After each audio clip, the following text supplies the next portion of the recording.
Welcome to the very first History of American Lit lecture. And we're going to start with early America. We're going to call that colonialism. We're going to start at about 1607 when the Jamestown settlers first landed and go to roughly 1750. These are rather arbitrary dates, but we have to work within some parameters. It will be lecture 1 of 2 PowerPoints, so make sure that you watch both of them. All right, even though I said it started in 1607, we're actually going to start with the Pilgrims. They came a little bit later. I'm going to start with the Pilgrims because you're more familiar with them. You've probably heard more about the Pilgrims than anything else. The Pilgrims were considered to be the purest of the Puritans in England. During that time in England, the early 1600s, late 1500s, there was a growing religious sect. They called themselves Puritans, or others called them Puritans, because they set off to sort of separate themselves from the Church of England. They really did not believe in a lot of the rules and the mysticism that they felt was associated with the Anglican Church in England. Now, during that time in England, the church was the Anglican Church, and it was really just an offshoot of the Catholic Church. Henry VIII had changed to the Anglican Church and called it the Church of England because he wasn't happy with some of the marital rules in England at the time. He wanted to get some divorces, and he also wanted more money, and the churches were very wealthy, and he wanted that money for the kingdom. So he changed the church to what's called the Anglican Church, and the Puritans were very unhappy with the Anglican Church. They were also very unhappy with the Catholic Church. They landed on Plymouth Rock, 1620, Plymouth, Massachusetts, and they had a very difficult first winter, mainly because they weren't prepared. They really hadn't done, I guess you could say, adequate research, nor had they brought adequate supplies, nor had they landed at the right time of the year in order to make it through a winter and suffer through a winter. So they lost many people that first year. Now you notice at the top of the slide, I've changed from Pilgrim to Puritan, and that's because we're going to talk now about the Puritans. The Pilgrims were very separated, and they really wanted to keep that distance between themselves and the Catholic Church.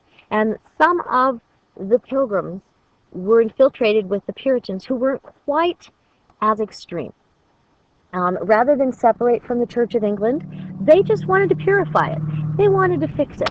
They thought that there were a lot of things that were going right, and the belief system was the basis of Christianity. They believed in that.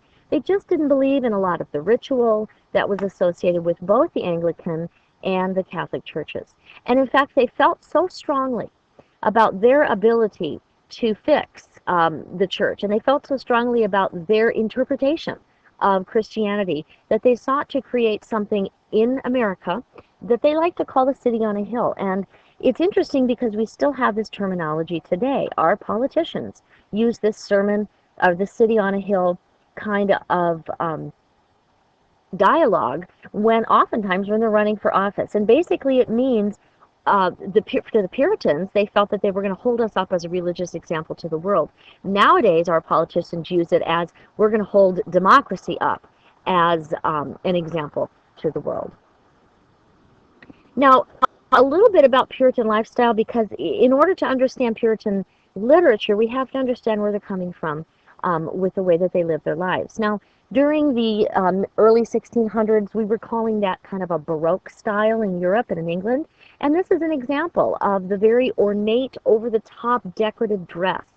That ornate style translated also into literature and into architecture and most everything regarding lifestyle during that time period. And this is an example of a Puritan woman. And you notice that, she still has it's still kind of a big bulky dress, but she doesn't have nearly the ornate features, nearly the decorative features that the Baroque woman has. Pilgrims, another piece of information about their lifestyle, as you can guess, definitely incorporated religion into their daily lives. Prayer meetings, daily family Bible readings. In their conversation, may God be with you. God certainly has blessed us today. All of those kinds of things were infiltrated into their dialogue, into their daily life. Now, the three doctrines of the Puritan belief system are kind of complicated, and we are boiling them down into a pretty simplistic explanation, but I think this is a good working definition for us. The first of the three doctrines is that the Bible is the only source of God's law. Now, many Christian belief systems still follow this today, so it's not too far off if you have a belief system similar to that. But what that really means is the Puritans said, I don't have to rely on a priest. I don't have to rely on the clergyman necessarily to interpret the Bible for me. I can read it myself. I can figure it out myself too. And of course, what that leads to is multiple interpretations, and we still have that issue today. Original sin. And many of you are familiar with this. For those of you who are not, you'll notice this rather risque picture here of Adam and Eve in the Garden of Eden. And basically, the story in a nutshell is that God created a beautiful, perfect utopia, perfect garden, where he created man and woman to live. And he said, I have given you this wonderful land, I've given you this wonderful garden, you can live here forever in peace and harmony, there will be no evil, it will be wonderful. You only have one rule, and that is don't eat from that tree. And Eve tempted Adam and said, hey, God said we shouldn't do that. Maybe we should do that because it sounds like maybe God's keeping us from doing something pretty cool and pretty fun. They were tempted by the serpent, which is supposed to be the devil. Adam said, yeah, that's a good idea. They ate from the tree, and God said, that's it. You committed the first sin. And that first sin was really disobedience. And so God cast them out of the garden. Now, because Adam and Eve committed that first sin, that basically is called original sin. Because Adam and Eve were the first man and woman, they created a sin that we still have to pay for today. And so that is original sin. And the Puritans very much believe that we still are basically recipients of that sin. The last of the doctrines is perhaps a little bit more difficult to understand. It's something called predestination. And the graphic I have for that is really just a man sitting on a box thinking, what? I have questions. And that's pretty much where many of the Puritans were. Predestination, basically, that whole doctrine means that before you were born, God had already decided, because God knows everything, he knows whether you're going to heaven or hell. And there's really not a whole lot you can do about it. That sounds really kind of like a defeatist sort of doctrine. However, there is something kind of interesting as Puritans added on to that. They said, yeah, that's true. God has already decided whether or not you're damned to hell or you're graced with heaven. But there's a really good way to find out, and that is really through the way that you live your life. So if you make a lot of good decisions and a lot of good things happen to you, it's probably an outward sign that you are one of the chosen, you are one of the blessed. Likewise, if things don't go so great for you, it's probably an indication that things aren't going so well for you, that you probably are not blessed, and you are probably going to go to hell. So you can imagine that there's a lot of paranoia in the Puritan lifestyle, a lot of inner turmoil, a lot of inner questioning, and a lot of outside judging. And it creates for a very interesting and intense kind of society at times. More information about the Puritan lifestyle, even though they did sort of freak out about where they were going, they did have very close-knit communities, and that was really out of necessity. They needed to work together in order to survive, and so they had to work hard. They had very family-centered lives, very God-centered activities. Most of their activities were revolving around some kind of church or faith-based activity. As part of that sort of predestination doctrine, the Puritans really believed that if you were prosperous, and they believed in prosperity, they had backers from England who funded their trip, and they were expected to not just only go over there and found a church. They were expected to go over there, found a church, and make money. And they definitely believed that prosperity equaled God's favor. That meant things were going well. And as I said before, likewise, if you didn't have it, that meant that maybe God's favor wasn't upon you, and maybe we should avoid you. You maybe had like a dark cloud hanging over you. Certainly there were some forbidden activities for Puritans. This is the time when Shakespeare's plays were being presented in England, and there was none of that going on in the Puritan lifestyle. None of that in the Puritan communities. No gambling, no theater, no dancing, no kinds of activities like that. They were considered to be sinful. In fact, in England, there was a great activity in the spring called Dancing Around the Maypole, And the children every year would dance around the maypole, and you've probably seen pictures of a tall pole with people holding ribbons, and the children would dance around it. That was a very forbidden activity in England at the time for the English Puritans. And you can imagine with the pole and the springtime and the whole sense of fertility, why maybe they didn't agree with that particular activity. One really great thing that came out of the founding of the Puritan area up in New England was this importance of literacy and education. In fact, the Puritans founded the very first college in America. You've probably heard of it. It's called Harvard. And they believed in education for all, even education for women, which was very unlike European standards at the time, even for women who were upper class.